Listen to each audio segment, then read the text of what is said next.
Hi everybody, I'm Cameron Dunn and this is Chris Steele for Live Sail Die. Welcome to our wrap-up of day 4 of the, it's not day 4 of the America's Cup World Series, it's the Christmas race. Day 1 of the Christmas race. Okay. Cut and action. Hi everybody, I'm Cameron Dunn and this is Chris Steele for Live Sail Die. Welcome to our wrap-up of the Christmas race here in Auckland today. Unfortunately, not a huge amount going on. We had one partial race between Emirates Team New Zealand and INEOS Team UK. Although, you know, Chris, we did see a good pre-start from Team New Zealand, which they'll be happy with after yesterday. Yeah, I think they did a nice job of sort of entering reasonably close to on time. INEOS was a little bit late, and yeah, I definitely thought, it looked at one point that the Kiwis were going to light them up and make life hard, but you know, they kind of just let them be and sailed their own sort of pre-start, reasonably good time on distance back to the line. They were able to set up above the Brits, and Brits were below pin lay, so you know, pretty easy to execute it from there. But you know, their time on distance and their lay lines and everything were pretty accurate. And then you know, they sailed pretty well around the racetrack until the wind really shut down. So yeah, pretty positive, but unfortunately the race didn't count. Yeah, there's not much we can do about that. It was one of those days. The breeze died out and these boats are definitely not designed for that kind of racing. So, you know, that was a wrap for today. Hey, it's unfortunate. The teams have missed out on a whole day's racing, especially for Team New Zealand, knowing that they're not going to race again until March the 6th of the America's Cup. But, you know, they'll take a lot of positives out of it and, you know, move on to training. Yeah, so quickly, I mean, I'll touch on INEOS Team UK first. Obviously, the last couple of days have been really hard for them in the lighter airs.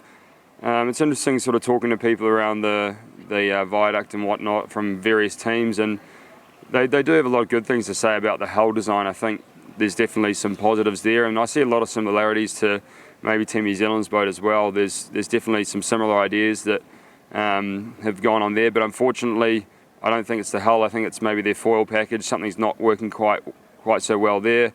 They look very complex to me, the foils, and obviously looking at them, it's hard to understand the ideas behind everything. But you can be sure that with the backing they've got and the team of designers they have, there'll be a lot of ideas that have gone into making those foils. So I'm sure the concept, in theory, should be really good, and it's just a matter of how you try and get that to work on the water in practicality. And then just quickly, Luna Rossa as well. I think they'll be probably a little bit more disappointed with where they sort of finished up this weekend. I think one of the teams that sort of showed reasonable set of wheels early on, and really looking really good in the lighter airs, which you've got to give them the credit for. There's this back and forth with whether they're going to run the running backstays or not, and I think it's interesting. It will be interesting to see where that sort of decision ends up with when we come back in the Challenger Series. Will they have them on, will they not? But I think for them, they'll be looking right on the drawing board really hard for the next couple of weeks, and they've got new equipment to come online for sure, so particularly maybe new foils, so look to expect something different there. Yeah, and I think American Magic, they're going to go away from this event with a lot of positives. I think they've showed a really good all-round package right through the wind range. Certainly I think the top of the Challengers is an all-round boat.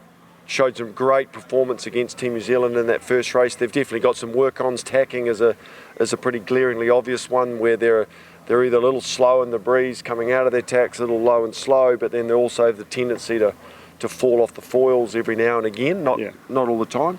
But yeah, I think they'll have a lot of positive stuff coming out. And then Emirates Team New Zealand, of course, they like all the teams made a lot of basic mistakes out there, but will be really happy with the way their boat speed is looking.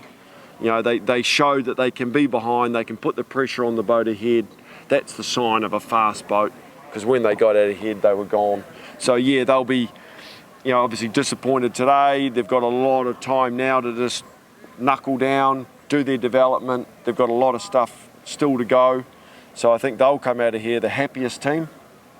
Yeah, it's a job well done, right? And you got to expect, obviously, because they've got so much time between now and when they're next going to be racing, their boat might look quite different as well. Yeah. New foils, different things like that. But I think for me, one thing you can be sure of is, whilst there was a few mistakes out there around the racetrack and pre-starts and maybe some of the manoeuvres, if Bermuda's anything to go by, that solid core group of guys that are on the boat, will be very good at improving the performance throughout the duration of the event. So they'll only get stronger the more sailing they do. Oh, I think all the teams will make massive improvements from here on, and this was the first racing they've ever done in these boats. So, hey, that's a wrap here from Auckland. Quick shout out to all our sponsors. You guys have been amazing. We couldn't be here without you. So everyone out there, go out and support our sponsors at Live Sail Die. We'll see you back here in January. You're beauty.